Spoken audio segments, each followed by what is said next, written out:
Whenever I take on a new project here at the homestead, I always like to salvage as much old stuff around here as I possibly can.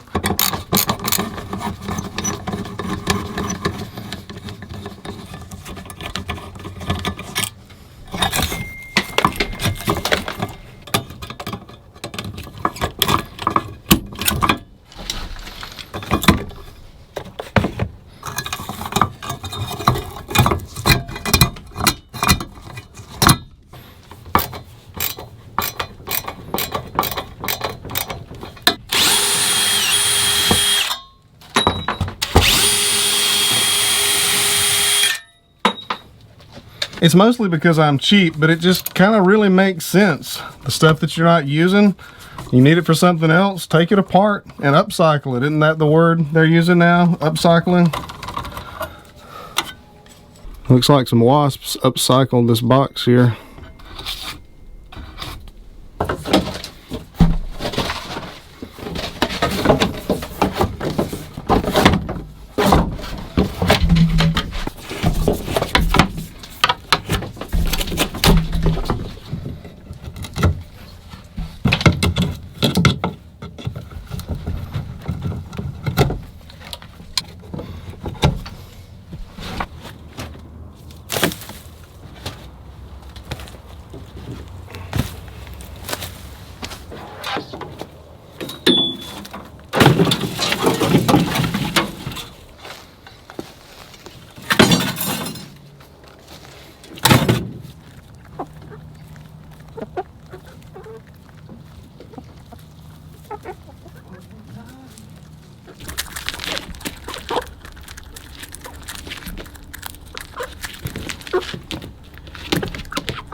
Speaking of upcycling things, I had this box laying around and it appears to be for an oven range. It seems like a pretty heavy duty box with big holes in it, but I'm going to use it as a junction box right here. We're going to straighten out these ears right here, and I'm going to use what I got.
And speaking of upcycling things, I don't have the proper cover for this box, but I need a cover because I really don't want little fingers sticking their hands in there. So I'm going to use this rubber matting that I found in the shop. It's nice, thick stuff. I think it'll make a good solid cover.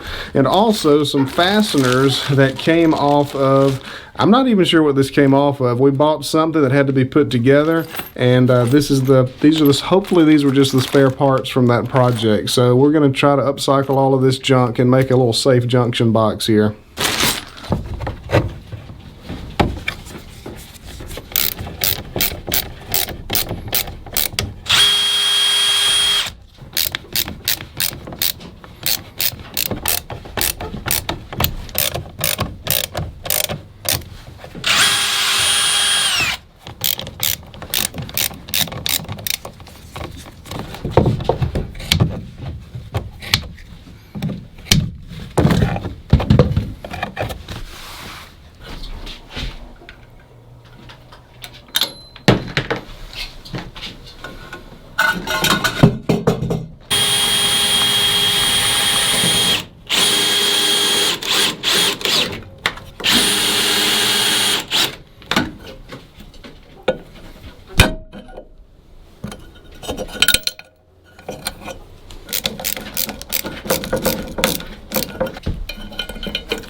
That light is also upcycled. I had it laying on a shelf in my shop, not doing anything but gathering dust.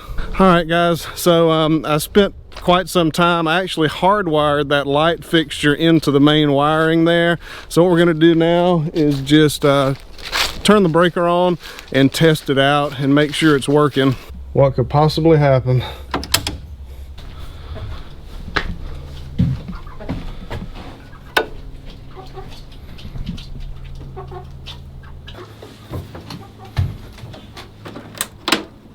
Yes. So this mount that I've got it on here, turns out it's just way too flimsy. So I'm gonna put some chains up here and hang it off the chains, kind of some short chains. I think that'll be a lot better.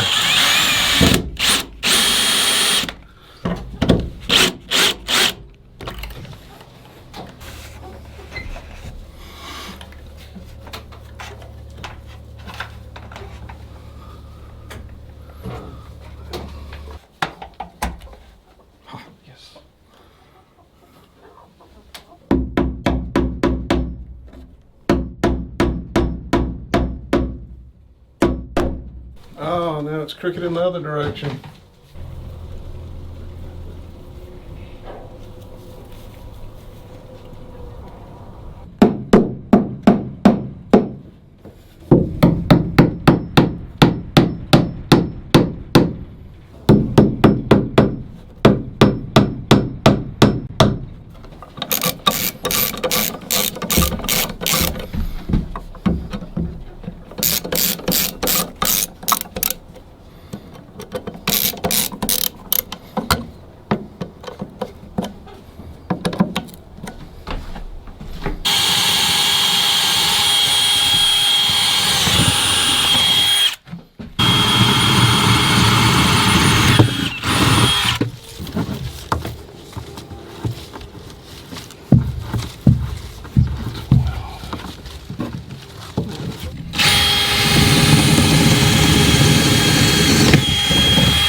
Oh man, I thought I had more than that. I do have some more.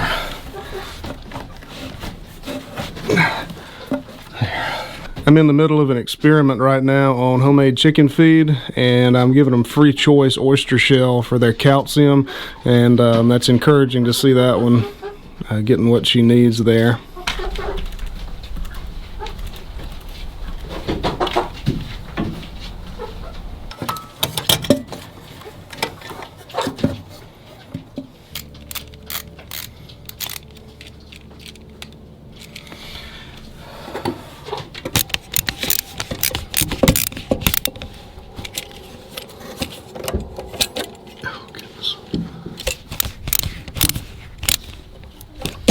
Is this, what in the world?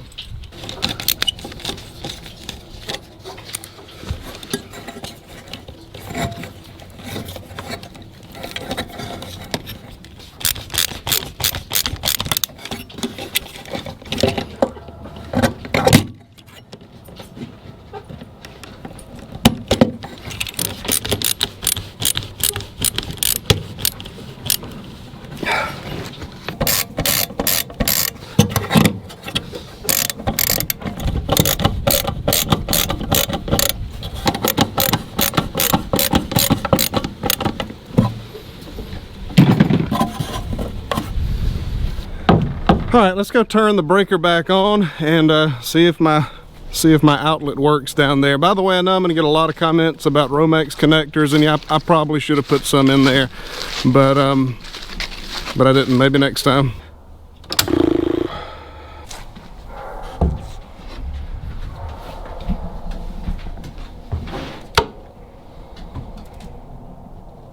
I'm going to test it with this palm sander here.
Well guys, that's going to do it for this video. That's kind of got the ditch roughly covered up. I still need to come over with a shovel and fill in the smaller spots, but it's time to go get in the deer stand right now. But later on tonight, I will try to come out here in the dark and we'll see how bright this thing really is. I'm just so proud to have that done and have some light out here. This is really good. I had several people tell me in the comments on the last video that larger chickens really don't need a heat lamp, and I guess that kind of makes sense. I may do some research on that just to make sure, but it's going to be nice having that outlet in there so that when I get new chickens, if we end up getting new baby chicks for broiler chickens or something like that, I'll be able to put them in there and not clutter up my shop and stink up my shop with a whole bunch of little chickens. I had several other projects for the chicken coop that I hope to fit into this video, but it's just not going to work out. Maybe on the next one, but right now I'm going to go get in the deer stand. And by the way, does anybody have any interest at all in seeing any of the hunts that I do here? I mean, it's just standard deer hunting. I know other homesteading channels include their hunts in their videos, and if y'all are interested in that, I may try to include some in the future, but just let me know in the comments on that. But we'll come back later tonight and see how bright that light really is. I have no idea how well the camera's picking this up, but this is what it looks like at night, and it is really good. It is really lighting up this house very, very well. Let's go in here and see. Yeah. That light is more than sufficient for what I need. Before I end this video, I want to talk about one more thing. I know earlier in the video that y'all noticed the solar kiln. We got a lot of this electrical stuff, the outlets and that kind of stuff, out of the solar kiln so that we could upcycle it. That's the word of the day, upcycle. So we could upcycle it into the chicken house here. And sometimes I do get comments about the solar kiln in the comment section. Am I still using it? How's it coming along? That kind of stuff. Well, I want to go ahead and address it here just to kind of answer all of those questions. I don't use the solar kiln anymore. The chickens are pecking each other. There's a really mean one here. Most of the older ones are pretty mean. I've got to build another roost so that the younger ones can get away from them. But I don't use it anymore, and I didn't use it a whole lot when I first built it. And it wasn't because it didn't dry wood down properly. It actually did a really, really good job. It would take a 1-inch thick board and dry it down to like 5 or 10% in a matter of about 30 days in good hot weather. It worked really well. The problem was, and I know that y'all saw me coming out of one of those side doors on the earlier in this. Well, that's a mean chicken.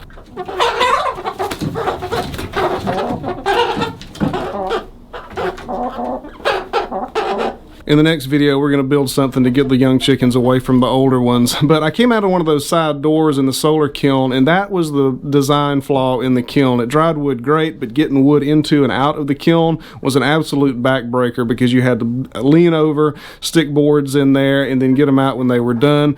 Really poor design. A good solar kiln needs a large door on the back so that you can put stuff in from the back and so that you can be straight, standing up straight as much as you possibly can. So that's what's going on with the solar kiln. I don't have any plans to rebuild the solar kiln or redesign it because I have discovered that air drying meets all of my needs just perfectly fine. So that's the deal with the solar kiln. I know I'll get a few comments about that, so I wanted to go ahead and address it here. I meant to address it earlier in the video, but I kept forgetting. So anyway, that's what's going on with that. Thank y'all for watching this video. I will see y'all on the next one.